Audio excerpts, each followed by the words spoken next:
এর প্রায় এক মাসেরও অধিক সময় পেরিয়ে গেছে। দেখুন, ব্যবসায়ীরা প্রত্যেকে ব্যবসার ক্ষেত্রে ইকোনমিকটা বুঝতে পারছে কেন আলুর মার্কেটের এই পরিস্থিতি, কিন্তু এক শ্রেণীর কৃষকেরা রীতিমতো হতাশ হয়ে যাচ্ছেন। আমাদের ভিডিওর বিভিন্ন কমেন্টে রীতিমতো হতাশাজনক কথাবার্তা লিখছেন। এটা নিয়ে কি মতামত আলুর দাম নিয়ে? দেখুন, এই বিষয়টা আজকে বলতে গেলে অ্যাকচুয়ালি আমি এই নতুন সরকারের প্রতিনিধি, গোঘাট বিধানসভার বিধায়ক, কিন্তু আমাকে তাহলে একটু পেছনের দিকে যেতে হবে।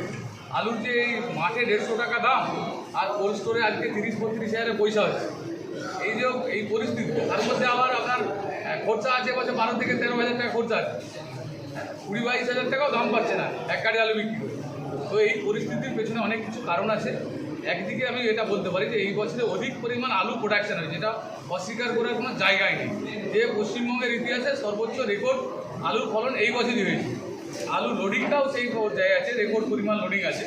সেই সাথে যেটা হয়েছে, আমরা প্রত্যেকেই জানি 2013 সালের পর থেকে বাংলার আলুকে বাইরে না পাঠানোর জন্য যে পদক্ষেপ হলো, যখন আলুর দাম একটু উঁচু হয়েছে, তখন আমাদের কৃষকরা একটু বেশি দাম পেয়েছে বা ব্যবসাদাররা অল্প কিছু আলু রেখে কিছু বেশি লাভ পেয়েছে। তখনই দেখা গেছে অনৈতিকভাবে, এটা আমরা যেহেতু পশ্চিমবঙ্গ ভারতবর্ষের একটি অঙ্গরাজ্য, তাই আমাদের সরকারি যুক্তরাষ্ট্রীয় কাঠামোয় আছে এটাই যে আমরা এক প্রদেশ থেকে এক প্রদেশে নিত্য প্রয়োজনীয় জিনিস যাবে, তার জন্য না কোনো পারমিশন লাগে, না কোনো বর্ডার থাকে। এটাই হচ্ছে বিষয় আছে। এই জায়গায় দাঁড়িয়ে আমাদের কোল্ড স্টোরে অনেক সময় দেখা গেছে পুলিশ দিয়ে আটকে দেওয়া হয়েছে, কোল্ড স্টোর থেকে গাড়ি বেরোতে দেওয়া হয়নি, বাইরের রাজ্যে আলু পাঠানো হবে না। অনেক সময় দেখা গেছে বর্ডারে পুলিশ দেওয়া হয়েছে।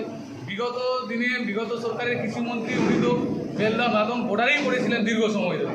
আমাদের ব্যবসাদারদেরকে একের পর এক মানে আক্রমণ কি নেমে এসেছে, কখনো অ্যারেস্ট করা হয়েছে, কালো পাচারকারী হচ্ছে, চোরা পাচারকারী, বিভিন্ন রকম তকমা দেওয়া হয়েছে, এবং টাক মালিকরাও ভয়ে টাক দিতে যায়নি ব্যবসাদার মাল পাঠানোর ক্ষেত্রে।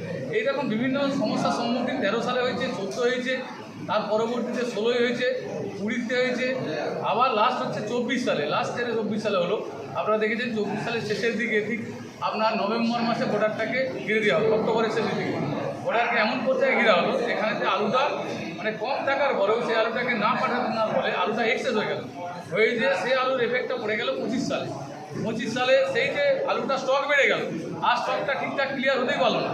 ঠিক 25-এর স্টকটাও যখন ব্যালেন্স হয়ে গেল, ব্যালেন্স হয়ে যায় শেষের দিকে, আবার 25-এ যখন আলুটা ক্লিয়ার হওয়ার কথা নভেম্বরে, সেই আলুটা জানুয়ারি-ফেব্রুয়ারিতে ক্লিয়ার হচ্ছে। এই যে না হওয়ার ফলে তার সাথে সাথে 26 সালে আবার ওভার প্রোডাকশন এসে গেল।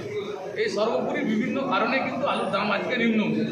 তো এটুকু বলতে পারি, আমাদের সরকার, নতুন সরকার পশ্চিমবঙ্গের 9ই মে যখন গঠন হয়েছে, তারপরেই স্টেপ নিয়ে ঘোষণা করেছে যে পশ্চিমবঙ্গের কোনো বর্ডার থাকবে না, অন্তরাজ্যে বাণিজ্যের জন্য কোনো বর্ডার থাকবে না। আমাদের রাজ্যের পণ্য অন্য রাজ্যে যাবে, অন্য রাজ্যের পণ্য আমাদের এখানে আসবে, এটা স্বাভাবিক। তাই আলু বিনিয়োগকারীদের বা আলু চাষিদের জন্য আমরা এটুকু বলতে পারি যে ভবিষ্যতে আলু ঘেরা বা এক রাজ্য থেকে আরেক রাজ্য না পাঠানো, এই ব্যবস্থাপনাটা কিন্তু আমাদের নতুন সরকার তুলে দিয়েছে। আলুর যেখানে যে আলুটা যাওয়ার, যখন যেখানে মার্কেটে যে চাহিদা থাকবে সেখানেই আলু পৌঁছে দেবে, ব্যবসাদাররা পাঠাতে পারেন, কৃষকরা পাঠাতে পারেন। আলুর দাম বাড়ানোর জন্য কি সরকার কিছু পদক্ষেপ নেবে? কারণ আগের সরকার বেড়ে গেলে দাম কমিয়ে দিত, এই সরকার কমে গেলে একটু বাড়িয়ে দিলে ভালো হয়। একটা পদক্ষেপ তো আপনাকে বললাম, প্রথম বর্ডারের সীমারেখাটা তুলে দেওয়া হয়েছে, যে বর্ডার বলে কিছু থাকছে না। আর সেই সাথে সাথে আমরা যেটা সরকারিভাবে উদ্যোগ নিচ্ছি, আগামী দিনে এই আলুকে, বাংলার যে আলুর কোয়ালিটি, বাংলায় যে বিভিন্ন আলুর যে মানে কোয়ালিটি আছে, জ্যোতি থেকে, চন্দ্রমুখী থেকে, এখন ইদানিংকালে কলম্বো এসেছে, কেওয়াইস আলু আছে, এই আলুগুলো আমাদের ভারতবর্ষের কোথায় কোথায় কীভাবে মার্কেটিং করলে বা সেইখানকার গভর্নমেন্ট, সেইখানকার ব্যবসাদের সাথে আমাদের এগ্রিকালচার ডিপার্টমেন্ট, মার্কেটিং ডিপার্টমেন্ট কীভাবে এই মার্কেটিংটা করা যায়, এই বিষয়ে নির্দিষ্ট একটা রূপরেখা তৈরি হচ্ছে।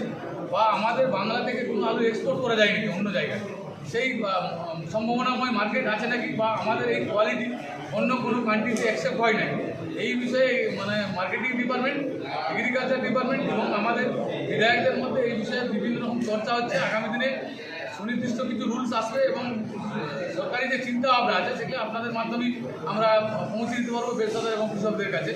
এটুকু বলবো। 25 সালে যখন তৃণমূলের বারবারন্ত একদম মানে চরম পর্যায়ে চলে গেছে, তখনও দেখা গেছে নিচের গাড়ি বাংলার বর্ডার পেরোতে বা ধরুন চন্দ্রকোনা বলুন বা ধূপগুড়ি বিভিন্ন জায়গায় আসতে প্রচুর টাকা তোলা দিতে হতো প্রত্যেকটা থানা চেকপোস্ট এরিয়াতে। এখন আর এই সমস্যাটা নেই। তো বীজ এই বছরে বীজের ব্যবসায়ীদেরকে কি বার্তা দিয়ে গেলেন আজকের এই পাঞ্জাবে আজকে দিলে বীজের দাম নিম্নমুখী আছে।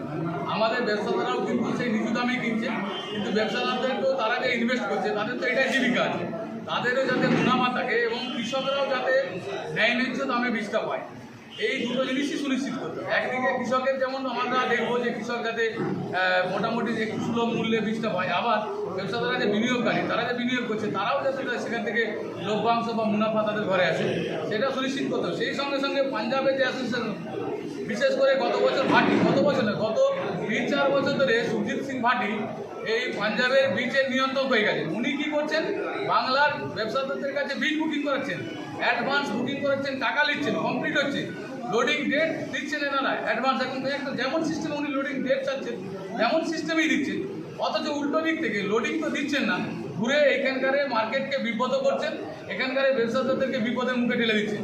এনারা যে বীজটা বুকিং করছেন 2 গাড়ি 4 গাড়ি 10 গাড়ি যাই করুক না কেন, সেই বীজটা কাউকে না কাউকে এনারাও চাষিদেরকে বুক করাচ্ছেন। এবার কি হচ্ছে, চাষিকে যেমন ডেট দিচ্ছেন, ওনারা যেমন ডেট দিচ্ছেন পাঞ্জাবিকে, ভাটিকে যেমন ডেট দিচ্ছেন যে আমি এই তারিখে লোডিং চাই, উনি সেই ডেটটা এগ্রিমেন্ট করলেন, এগ্রি হলেন, নোট করলেন। আবার উল্টো দিক থেকে কৃষককেও এনারা ডেট দিচ্ছেন যে আমাদের বীজটা আসতে এই টাইমে যে লোডিং হয় 4 থেকে 5 দিনের মধ্যে বীজটা ঢুকবে, সেই মতো উনিও ডেট দিচ্ছেন এখানে।